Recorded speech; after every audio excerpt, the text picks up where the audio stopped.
बच्चे हैं आज उनके IAS PCS और बड़े बड़े अधिकारी बन चुके हैं, यहाँ तक कि मंत्री और मतलब मुख्यमंत्री भी बन चुके हैं। मनवादी हैं, उनको सैल्यूट मारना पड़ता है। अब उनको वो बर्दाश्त नहीं होता कि भाई हमसे तो बर्दाश्त होगा नहीं। अगर ये संविधान रहा तो हमारी कोई औकात नहीं रहेगी, क्योंकि हम तो 3% लोग हैं। मनुस्मृति लाना चाहते हैं, वही मनुस्मृति जो पहले लोगों के पीछे झाड़ू और आगे हांडी रहा करती थी, वही संविधान के जरिए, क्योंकि इन्हें वो चाहिए जो कहते हैं ना कि पढ़े लिखे लोग नहीं होने चाहिए जो सवाल पूछें, ठीक है, और पढ़ी लिखी लेडीज नहीं होनी चाहिए ताकि वो घर में और मतलब बाहर हर जगह जो है मतलब अपना हक अधिकार मांगे।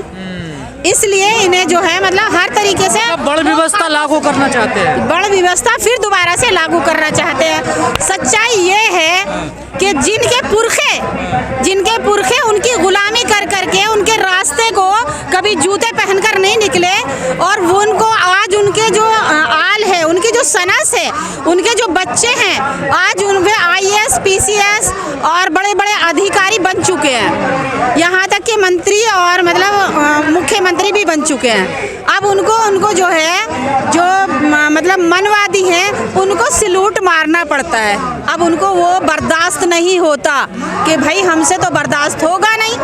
अगर ये संविधान रहा तो हमारी कोई औकात नहीं रहेगी, क्योंकि हम तो 3% लोग हैं, और 3% लोगों को कैसे मतलब वो कर सकते हैं भाई। जो 85% लोग हैं आज भी उन 3% लोगों के गुलाम हैं। किस वजह से? मानसिकता की वजह से, मानसिकता की वजह से। लेकिन बीच बीच में आवाजें आती हैं कि संविधान बदला जाना चाहिए। कौन कहता है?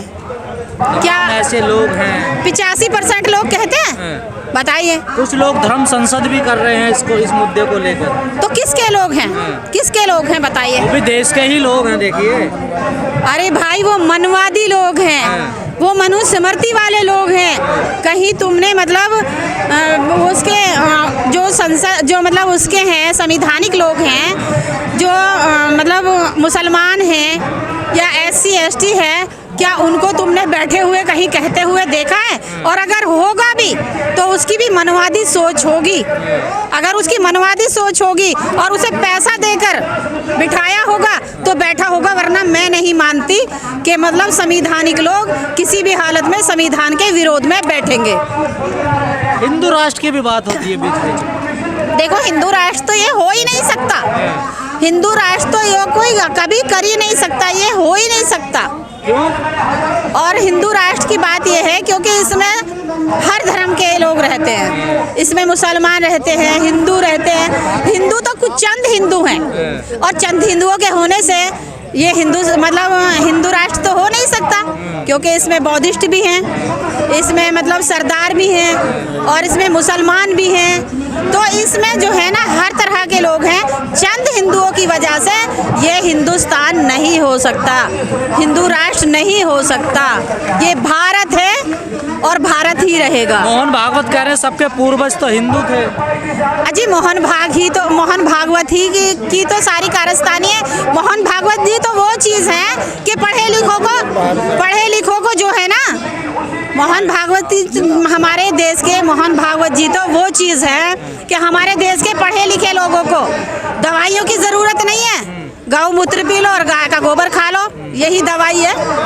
तो उनसे ज़्यादा तो इतनी मानसिकता उन्होंने तो लोगों के अंदर पता नहीं क्या से क्या भर दिया है, क्योंकि वो भी खुद गोबर खाते हैं, गौमूत्र। मोदी जी ठीक काम नहीं कर रहे क्या? मोदी जी,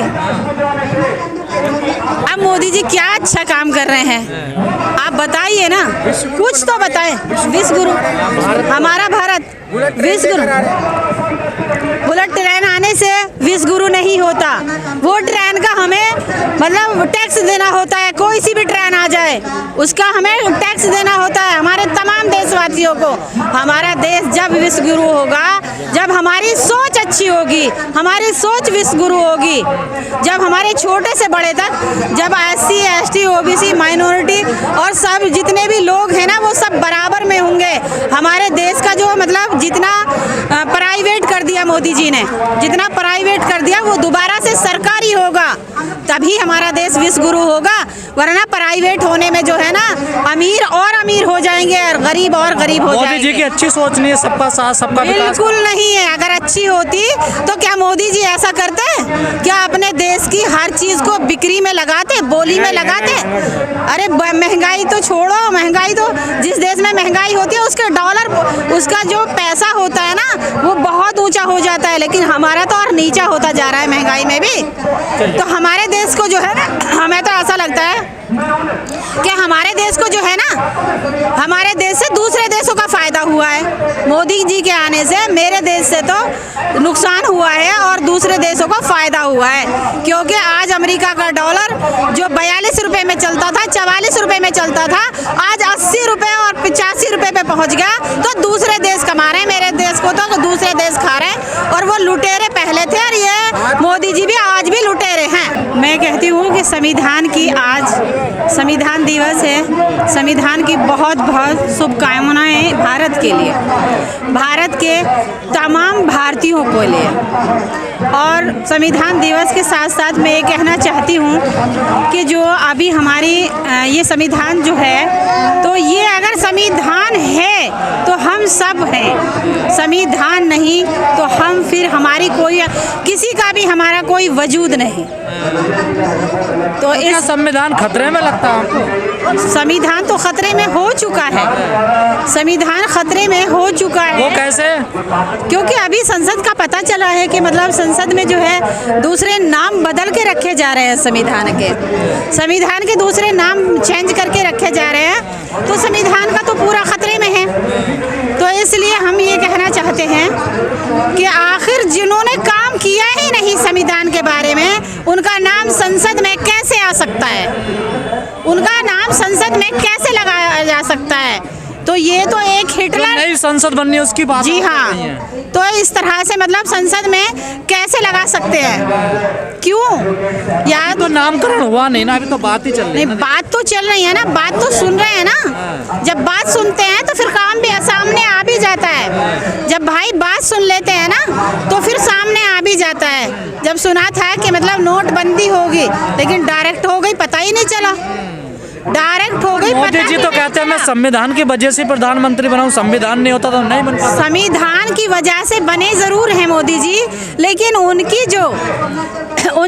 जो मानसिकता है ना वो तो आरएसएस की है।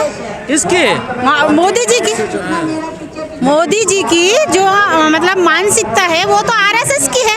तो क्या आरएसएस संविधान विरोधी है? बिल्कुल आरएसएस संविधान विरोधी है, मनवादी है। जो इतने भी मनवादी हैं वो आरएसएस मतलब मनवादियों की है, और मनवादी सब संविधान के विरोधी हैं। आज से क्यों, ये तो उस वक्त से ही जब गांधी जी मौजूद थे, उस वक्त से ही संविधान